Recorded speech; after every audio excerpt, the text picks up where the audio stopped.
नमस्कार, द देसी अड्डा पर आपका स्वागत है। मैं हूं राकेश तिवारी। देखिए, आज हमारे साथ बैठे हैं सवर्ण आयोग के अध्यक्ष और बड़े नेता महाचंद्र प्रसाद सिंह। आप सभी इनसे परिचित हैं, जानते हैं। महाराजगंज में आज हैं, महाराजा होटल के उद्घाटन समारोह में आए हैं और ऐसे में जब मुलाकात हो गई है तो महाचंद्र प्रसाद सिंह से हम जानना चाहेंगे कि अभी जो माहौल है बिहार में 2025 चुनाव की तैयारी जोरों पर है और पूरे प्रदेश में राजनीतिक गतिविधियां बढ़ी हुई है। ऐसे में जिस पार्टी में आप हैं उस पार्टी के फोल्ड एनडीए में कई तरह के बातें हैं महाराजगंज को भी लेकर और प्रदेश स्तर पर भी। तो हम ये जानना चाहेंगे सबसे पहले कि इस चुनाव में सवर्णों की क्या भूमिका होने वाली है।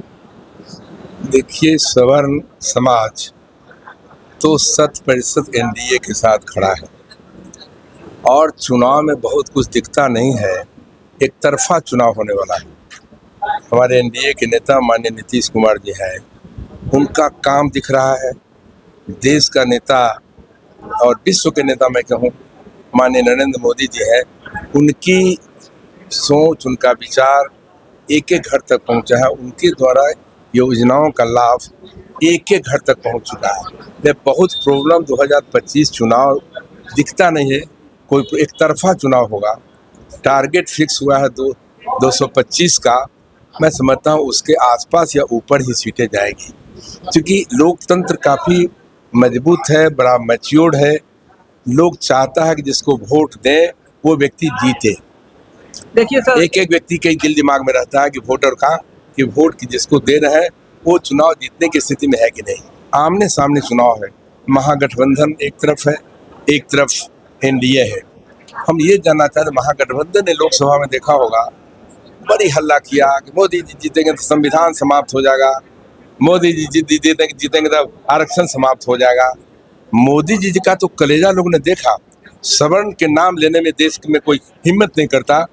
नरेंद्र मोदी जी ने सीना तान कर कहा कि सवर्णों में भी गरीब है और गरीब को उन्होंने 10% आरक्षण की व्यवस्था किया।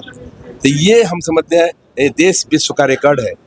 सवर्ण समाज बात सही है, अभी बिल्कुल संगठित होकर एनडीए के साथ है और काम के साथ है और लोकतंत्र की जो मैच्योरिटी है उसके साथ है। अच्छा ये बताइए कि प्रशांत किशोर हैं, बीजेपी के एक एक करके जितने भी बड़े नेता हैं सबके खिलाफ कोई न कोई आरोप लेकर वो रोज हाजिर हो रहे हैं। ऐसे में बीजेपी के पास क्या उनका तोड़ है, क्यों उन पर उनके खिलाफ कोई कार्रवाई नहीं हो रही या केस नहीं कर रहे हैं आप लोग, या रोक सकते हैं या प्रशांत किशोर? बीजेपी विश्व स्तर की पार्टी है और चुनाव के समय ये सब तो होते रहता है, लेकिन ये गलत परंपरा में मेरा भी अनुभव है। 36 साल तो इस जहाँ बैठे हैं उसको हम रिप्रेजेंट किए हैं। जात पात से ऊपर एक तरफा लोग वोट देते रहा है, लेकिन ये पहली बार मैं देख रहा हूँ कि पॉलिटिकल सिस्टम और पॉलिटिकल सिस्टम की जो अपने हेड कहते हैं वो छोटी बात, एक गलत ढंग से किसी पर आरोप लगा देना। तो एक पॉलिटिकल पार्टी दूसरे पार्टी पर आरोप पॉलिटिकल लगाना चाहिए। व्यक्तिगत आरोप का शुरुआत किसी पॉलिटिकल पार्टी ने किया है जिसकी चर्चा आप कर रहे हैं, हम नाम लेना नहीं चाहते, लेकिन कुछ होने जाना वाला नहीं है। चुनाव आमने सामने है। भारतीय जनता पार्टी माने एनडीए और महागठबंधन, बीच में किसी की कोई गुंजाइश है ही नहीं। इसलिए लोकतंत्र है, बोलने का छूट है, जो चाहे बोले। हम भी आज देख आ रहे थे तो लोगों ने बताया कि इस तरह से व्यक्तिगत अटैक किसी पर कोई करे, ये शुरुआत किया है। मैं समझता हूँ ये लोकतंत्र के लिए खतरा है। और फिर आपके माध्यम से संदेश देना चाहता हूँ ऐसे नेता को कि व्यक्तिगत आक्षेप से थोड़ा दूर रहें। और वो भी जो पार्टी का नेता है, पार्टी को जन्म दे रहा है, वो आदमी व्यक्तिगत आक्षेप पर पड़ा हुआ है। बीजेपी तो अपने काम पर वोट लड़ रही है, एनडीए अपने काम पर वोट लेगी। इस सब का कोई असर होने वाला नहीं है। लोग अभी सुन लिया, कल भूल जाएगा। उसमें चुनाव पर, वोट पर ऐसे आक्षेप का कोई असर होने वाला नहीं है, क्योंकि भारतीय जनता पार्टी का नेतृत्व इतनी ऊंचा है। क्या होता है राजनीति में तो लोग देखता है कि पार्टी कौन है, पार्टी का नेता कौन है, पार्टी के नेता की नीयत क्या है। तो हमारा एनडीए का नेता इस देश के माननीय नरेंद्र मोदी जी है, वो नेता है, विश्व के नेता है। उनकी नीयत और नीयत बड़ा साफ है। यही कारण है कि हर परिवार आज जुड़ा हुआ है। और आने वाले चुनाव में कोई परेशानी नहीं है, एनडीए को बहुत अधिक मतों से लोग जीतेंगे। अच्छा, आप जिस प्रमंडल में अभी मौजूद हैं, सारण प्रमंडल, 24 सीटों पर पिछले बार एनडीए का परफॉर्मेंस अच्छा नहीं रहा था। महागठबंधन हर जिले में, सारण में, सिवान में, गोपालगंज में, तीनों जिलों में बाजी मार गई, हर जगह हराया आपको। केवल सिवान में 2 सीटें, सारण में 3 सीटें और गोपालगंज में 4 सीटें मिली थी। इस बार क्या आपकी रणनीति है, क्योंकि आप इस क्षेत्र को प्रतिनिधित्व किए हैं? इसलिए नहीं किए हैं या कर रहे हैं, इसलिए ये बात सही है कि लोकतंत्र में कब मतदाताओं का मूड क्या होगा नहीं कहा जा सकता।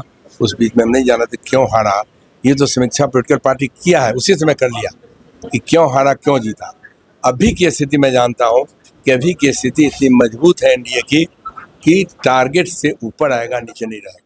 नहीं, लेकिन आप जानते हैं महाराजगंज हुआ, पंजाब हुआ, कांड नहीं हुआ था और सिग्रीवाल जी पर ये आरोप नहीं लगा था कि वो जानबूझ के किसी खास जाति के पक्ष में खड़े हो गए और दूसरे पक्ष को छोड़ दिए। नहीं, ये सब बात मैं बहुत पुरानी बात हुई, इसको अब छीला छिली करना उचित नहीं है। लेकिन सिग्रीवाल साहब हो या सभी पॉलिटिकल पार्टी, महाचंद्र सिंह हो, मुंह किसी का कोई बोल देता है कुछ, वैसे अब तो हम खोल कर बात कर रहे हैं। आए थे वहाँ पप्पू यादव बड़े नेता बनकर आए थे, उनके बगल में कुछ छटा हुआ नौजवान बैठा था, उसने कुछ चर्चा, आपको मालूम है कि राजपूत नहीं, सहरसा लगुनी गांव है राजपूतों का, चारों तरफ यादव समाज के लोग घेरे हुए हैं उस गांव को। मैं अपोजिशन लीडर था पटना में, अखबारों में देखा उस गांव के पूरी तरह बर्बाद कर दिया लोगों ने। महाचंद्र सिंह ने हिम्मत किया कि सर्वदलीय कमेटी बनवाया हाउस का, पूरे हाउस को लेकर हम चले गए सहरसा और लगुनी गांव को हमने बसा दिया।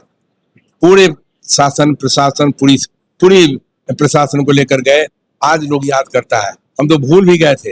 हमारे घर के बगल में वो सहरसा के रहते हैं, अशोक बाबू मंत्री थे, एमएलए थे, उसने कहा साहब बताइए इस तरह की बात पर कि आप तो उस समय वो जो पूरा बर्बाद गांव था राजपूत समाज का, उसको आपने बसा दिया। तो ये बातें तो लोकतंत्र में हक है, कोई कुछ बोल देगा। मैं हमारा चुनाव छपरा से लेकर देखते ही है, एक बार मैं 36 साल रहा हूँ, आप उसमें राजपूत समाज का 100% वोट मिलता रहा है, यादव समाज, अन्य समाज, राजपूत सबका वोट मिलता रहा है। कोई कंटेस्ट होता था क्या? ना, एक तरफा चुनाव होता था, एक जाति का चुनाव हम लड़ते हैं। आप तो चंद्रमा सिंह को जिताने के लिए अपनी भूमिका नहीं, जिताने के लिए नहीं, अपने गाड़ी पर बैठा करके, वोट भाट बनवा करके, सब कुछ करके और उनको जिता कर हाउस में भेजवा दिया। तो यहाँ के लोग अनुशासित हैं, हमारा संबंध भावनात्मक है, इसलिए उसकी चर्चा मैं नहीं करना चाहता। कई दुख सुख में अपनी हाजिरी लगाता हूँ और आज भी कहता हूँ, हमारी गाड़ी 300-350 किलोमीटर पर डे चलती है पूरे राज्य में कहीं न कहीं। आज मैं आने की स्थिति में बाहर जाना है, 6 बजे हमारा प्लेन है, फिर भी महाराजगंज ने याद किया तो हमारी बेचैनी बढ़ेगी, नहीं हम जेबे करेंगे। तो अपने हमने हाजिरी लगाया, देखा रक्षाबंधन के अवसर पर सबको शुभकामना देंगे, बधाई देंगे। और ये लड़का कहीं जुड़ा हुआ है, होटल का उद्घाटन है, कहा कि कल तो फिर भादो हो जाएगा, इसलिए मैं वहाँ छोड़कर सब चला आया। इसलिए इस पूरे इलाके से, नॉर्थ बिहार का है, खास करके प्रमंडल से हमारा काफी गहरा संबंध है और संबंध और गहरा होता जा रहा है, उसमें कोई कमी नहीं है। यही कारण है कि दुख सुख में अपनी हाजिरी लगा देता हूँ। तो ये थे महाचंद्र प्रसाद सिंह, जिन्होंने बड़ी बेबाकी से अपनी बात रखी, एनडीए की बात रखी और सामाजिक समरसता की बात रखी। इन्होंने जो काम किया है उसके बारे में बताया। तो फिर हम मिलेंगे तो आगे चर्चा करेंगे। अभी दीजिए इजाजत, चैनल को सब्सक्राइब कीजिए, देसी अड्डा को दीजिए इजाजत, नमस्कार।